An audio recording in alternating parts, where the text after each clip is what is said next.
Medical words. HEM/hema comes from the Greek word for blood and is found at the beginning of many medical terms. By dropping the H, the same word produced the suffix emia, which likewise shows up in lots of blood words, including anemia, leukemia, and hyperglycemia.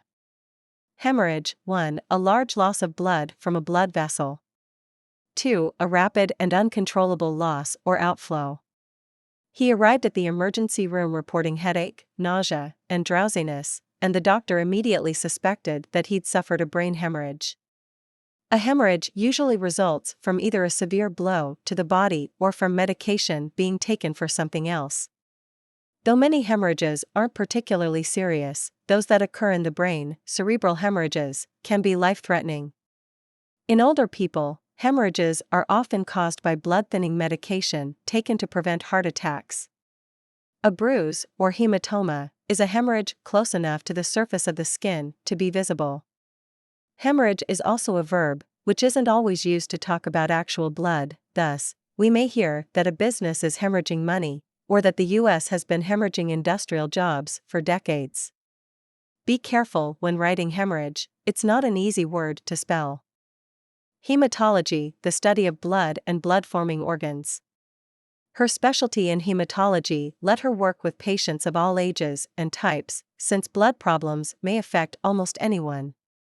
Blood is basic to almost all the body's functions, and a blood test can reveal more about your physical condition than almost any other kind of examination, so hematology is an important medical specialty, with many separate subjects. Since blood cells are formed in the bone marrow, the bones are one important focus for hematologists. The coagulation, or thickening, of the blood is another important subject, since coagulation is what keeps us from bleeding to death from even small wounds. And there are dozens of serious blood diseases, including anemia, a lack of red blood cells, and leukemia, cancer involving a buildup of white blood cells.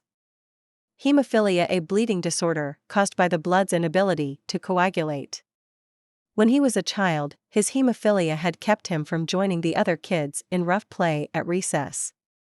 The dreaded disease known as hemophilia is the result of an inherited gene, and almost always strikes boys rather than girls, though mothers may pass the gene to their sons. Since the blood lacks an ingredient that causes it to clot or coagulate when a blood vessel breaks, even a minor wound can cause a hemophiliac to bleed to death if not treated. Bleeding can be particularly dangerous when it's entirely internal, with no visible wound, since the person may not be aware it's happening. Queen Victoria transmitted the hemophilia gene to royal families all across Europe. The hemophilia of a young Russian prince played a part in the downfall of the Russian Tsars. Today, hemophiliacs take drugs that stop the bleeding by speeding coagulation, and hemophiliac life expectancies in developed countries are almost as long as the average.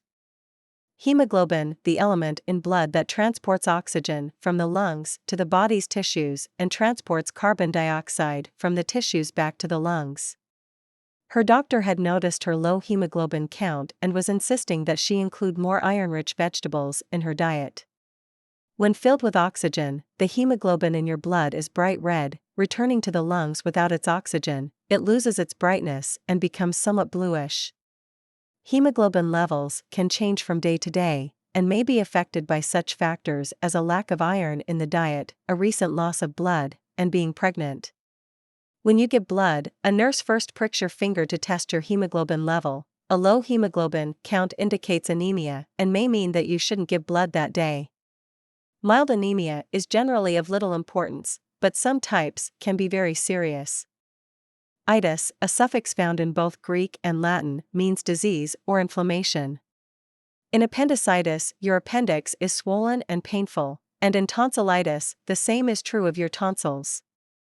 With laryngitis, your throat and larynx may become so sore that it's difficult to talk. Some of us enjoy making up our own itis words. High school teachers, for example, long ago noticed that many of their seniors tended to lose all interest in schoolwork and start skipping classes, and labeled the condition senioritis. Bursitis, inflammation of a lubricating sac, bursa, especially of the shoulder or elbow. My barber developed bursitis after many years of lifting his arms all day. A bursa is a little pouch filled with fluid that sits between a tendon and a bone. When the fluid becomes infected by bacteria or irritated by too much movement, bursitis results. Throwing a baseball too many times at one session, for example, may inflame and irritate one of the bursae. Notice the plural form, in the shoulder.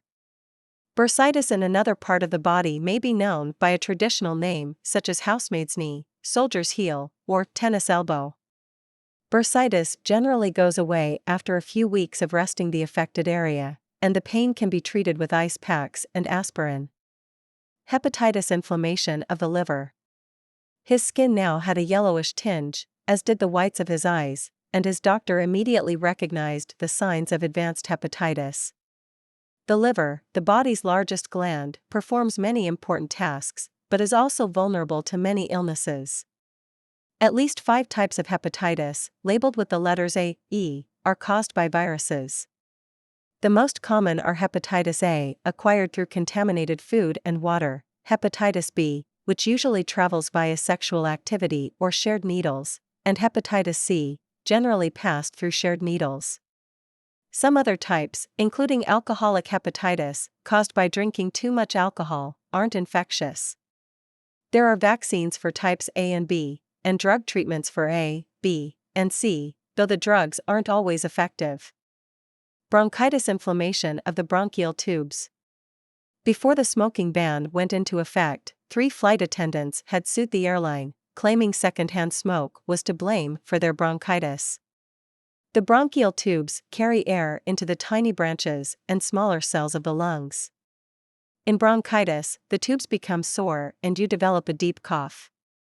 Bronchitis caused by bacteria can be treated with antibiotics, but there's no drug treatment for the more common kind, caused by a virus. A bout of bronchitis may involve a couple of weeks of coughing, with no laughing aloud, weakness, and loss of energy and interest in doing things. Apart from that, bronchitis is rarely serious, at least if it doesn't progress to pneumonia. Tendinitis, a painful condition in which a tendon in the arm or leg becomes inflamed. After years of tennis and bicycling, she now has tendinitis of both the elbow and the knee. Tendinitis is often seen in active, healthy people who do something that requires repeated motion, including golfers and tennis players, especially those with improper form, carpenters, and violinists. It's usually treated by keeping the joint from moving, by means of a splint, cast, or bandage. If not dealt with in time, tendinitis can turn into the more serious tendinosis, or tendon degeneration.